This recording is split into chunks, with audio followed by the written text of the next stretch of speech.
ఇడ్లీలోకి ఎప్పుడు రొటీన్‌గా చట్నీలు కాకుండా ఇలా ఒక కుర్మా చేసి ఈజీగా 10 నిమిషాల్లో అయిపోద్ది. ట్రై చేసి చూడండి. చాలా టేస్ట్‌గా ఉంటది. అది ఎలా చేద్దామో చూద్దాం రండి. వీడియోలోకెళ్దాం.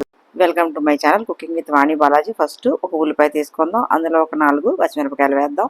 అలాగే ఒక 2 టమాటాలు వేయండి మీరు పెద్దవైతే. నేనైతే చిన్న చిన్నవి ఉన్నాయి కాబట్టి ఎక్కువ వేసాను. అలాగే ఒక చిన్న అల్లం ముక్క వేసుకుందాం. తర్వాత అందులో జీలకర్ర వేసుకుందాం. దాని తర్వాత కొద్దిగా వెల్లుల్లి రబ్బలు ఒక 4, 5. నెక్స్ట్ దాంట్లో కొంచెం జీడిపప్పు ఒక 10 అయినా ఉంటే సరిపోతాయి. జీడిపప్పు వేసుకోండి. నెక్స్ట్ దాంట్లో కొంచెం కొద్దిగా కొబ్బరి నేను మర్చిపోయాను వేయటం, తర్వాత యాడ్ చేశాను కొబ్బరి. ఇవి గ్రైండ్ చేసుకుని పక్కన పెట్టుకుందాం. ఇప్పుడు ఒక మూకుడులో కొద్దిగా ఆయిల్ వేసుకుని అందులో పలావాకు, తర్వాత 4 లవంగాలు, చిన్న దాల్చిన చెక్క ముక్క, దాని తర్వాత కొద్దిగా సోంపు వేసి కొద్దిగా వేగనివ్వండి సరిపోతుంది. ఇది చెన్నైలో ఫేమస్. ఎక్కువ మంది తయారు చేస్తారు. బాగుంటుంది. మీరు కూడా ట్రై చేయండి.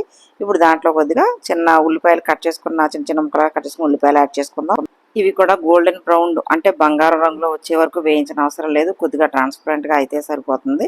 ఇది కుర్మా కాబట్టి, ఇగురు కాదు కాబట్టి. ఇప్పుడు దాంట్లో కొద్దిగా టమోటాస్ యాడ్ చేసుకోవాలి. చిన్న టమోటాలు కాబట్టి 4, 5 వేసాను. మీరు ఒక టమోటా యాడ్ చేసుకుంటే సరిపోతుంది. ఇప్పుడు అవి కూడా టమోటాలు కూడా కొంచెం లైట్గా వేగిన తర్వాత దాంట్లో కొద్దిగా కారం, అలాగే కొద్దిగా పసుపు, నెక్స్ట్ దాని తర్వాత కొంచెం ఉప్పు ఇవి యాడ్ చేసుకోవాలి. అవి కూడా పచ్చివాసన పోయేంత వరకు కాస్త వేయించుకోవాలి. అలా కొద్దిసేపు వేగిన తర్వాత మనం ఇప్పుడు మిక్సీలో వేసుకున్న వస్తువులన్నీ కూడా నూరి పెట్టుకున్నాం కదా, ఆ ముద్ద దీంట్లో యాడ్ చేసుకోవాలి. ఆ ఉల్లిపాయలతో పాటు ఈ ముద్దను కూడా కొద్దిసేపు మనం పచ్చివాసన పోయే వరకు బాగా వేయించుకోవాలి. నూనె కొంచెం పైకి తేలాలన్నమాట. కలుపుతూనే ఉండాలి. మాడనివ్వకుండా దగ్గరుండి వేయించుకోవాలి. అలా ముద్దంతా బాగా వేగిన తర్వాత మనం మిక్సీలో కడుక్కుని ఆ నీళ్లు వేస్ట్ అవ్వని అవసరం లేదు.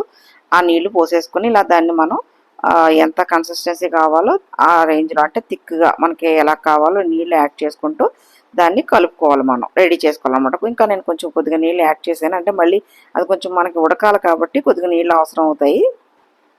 అలా మరుగుతూ ఉన్నప్పుడే దానిలో కొద్దిగా కొత్తిమీర కూడా యాడ్ చేసుకోవాలి. ఇలా మనం కొద్దిసేపు మరగనిచ్చి దాన్ని దగ్గర పడనిస్తే మన ఇల్లంతా గోమలాడిపోయేలాగా ఒక మంచి కుర్మా రెడీ అయిపోద్ది. మీకు పెద్ద టైం కూడా పట్టదు. తక్కువ టైంలో చేసుకోవచ్చు. ఈ వీడియో కనుక నచ్చినట్టయితే లైక్ చేయండి, షేర్ చేయండి, సబ్స్క్రైబ్ చేసుకోండి, కామెంట్ చేయండి. ఇదిగో ఇలా ఇడ్లీలు వేసుకుని ఆ ఇడ్లీలో మేమైతే ఇలా చట్నీ వేసుకుని మనం తింటాం. కాకపోతే ఇలా సాంబార్ వేసుకున్నట్టు కుర్మా వేసేసుకుని తినేయడమే. సూపర్ టేస్ట్ ఉంటుంది. మీరు కూడా ట్రై చేయండి. Thank you, friends.